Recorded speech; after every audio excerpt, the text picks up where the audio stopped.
आध्यात्मिक पथ की कहानी सुनने वाले सभी श्रोतागणों को जय श्री राधे, जय श्री कृष्णा। ये जानते हैं कि क्या है शनिदेव का शनिवार का महत्व। शनिदेव सूर्य के पुत्र तथा यमराज के भाई हैं। शिवजी उनके गुरु हैं और तथा शिवजी के आदेशानुसार ये दुष्टों को दंड करने देते हैं, लेकिन कभी भी बेकसूर मनुष्य को दंड नहीं देते हैं। शिवजी तथा हनुमान जी के भक्तों को शनिदेव कभी कष्ट नहीं पहुंचाते। शनिदेव का अवतरण पुराणों के अनुसार सूर्यदेव की 5 पत्नियां हैं, प्रभा, संध्या, रात्रि, बड़बा और छाया।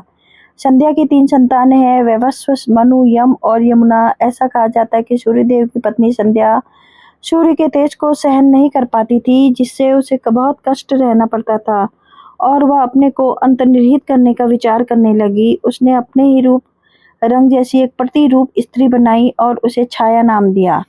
उसके बाद संध्या उसी छाया को सूर्यदेव के पास छोड़कर स्वयं बड़वा घोड़ी के रूप में सुमेरु पर्वत पर तपस्या को चली गई। जाते हुए संध्या ने छाया से वचन लिया कि वह उसके बच्चों का ख्याल रखेगी तथा इस रहस्य को सूर्य के समक्ष प्रकट नहीं करेगी। छाया ने कहा, सूर्य जब तक मेरा केस पकड़ कर ना पूछेंगे तब तक मैं नहीं कहूंगी। बहुत समय तक सूर्य छाया को ही संध्या समझते रहे। छाया ने स्वार्णी, मनु, शनिश्चर, ताप्ती नदी और विष्टि नाम की 4 संतानें हुई। कुछ समय बीतने पर छाया ने अपने और संध्या के बच्चों में भेद करना शुरू कर दिया। इसको वैवस्व मनु इस भेद को नहीं सहन कर पाए और अपने पिता सूर्यदेव से शिकायत की।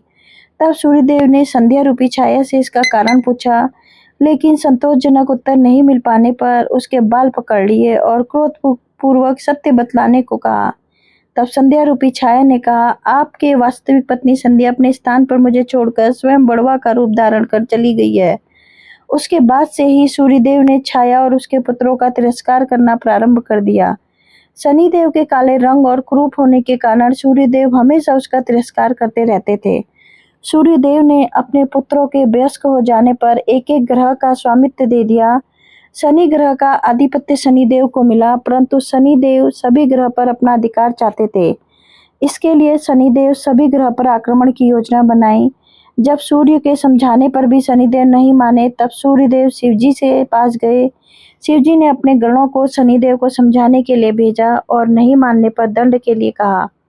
शनिदेव ने सभी गणों से युद्ध कर उन्हें बंदी बना लिया। यह देखकर शिवजी को अत्यधिक क्रोध आया और शनिदेव को अपने त्रिशूल से मूर्छित कर दिया।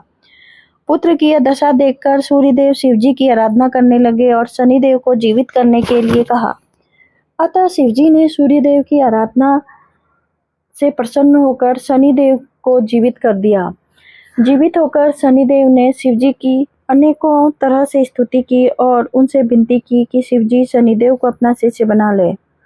शिवजी ने शनिदेव को अपना शिष्य बना लिया और अनेकों उपदेश दिए। शिवजी के शनिदेव का आदेश दिया कि अपने शक्ति का अनुचित उपयोग ना करें, संत पुरुषों को कभी तंग ना करें, परंतु दुष्ट पापी को उचित दंड अवश्य दें। शिवजी ने शनिदेव को पापियों को दंड करने के कार्य पर नियुक्त किया। यमराज और यमुना के भाई शनिदेव की माता छाया संध्या की ही प्रतिरूप थी, इसलिए शनिदेव को यमराज और यमुना का सगा भाई कहते हैं। शनिदेव की नियमित आराधना करने वालों को यमराज भी अपनी कृपा दृष्टि बनाए रखते हैं। हनुमान जी के सखा रामायण में ऐसा उल्लेख है कि रावण ने सभी ग्रहों के साथ शनिदेव को भी काल कोठरी में बंद कर रखा था। जब हनुमान जी सीता माता की खोज करते हुए लंका पहुंचे, तब उन्होंने शनिदेव सहित अन्य बंदियों को काल कोठरी से मुक्त कराया था। इस पर प्रसन्न होकर शनिदेव ने हनुमान जी से कहा कि हे महावीर, आपने मुझे बंधन मुक्त किया है। मैं आपके भक्तों पर सदैव दयापूर्ण दृष्टि रखूंगा और उनके बंधनों को काटता रहूंगा। आपने मुझे बंधन मुक्त कर मेरी शक्तियां लौटा दी हैं। अब मैं लंका और रावण पर कुदृष्टि डालकर उसे बर्बाद करता हूँ। इसी कारण से शनिवार का दिन हनुमान जी की पूजा आराधना का भी विशिष्ट दिन माना जाता है। जय श्री राधे, जय श्री कृष्णा कमेंट बॉक्स में लिखना मत भूलिएगा और चैनल को सब्सक्राइब कर दीजिएगा। राधे राधे।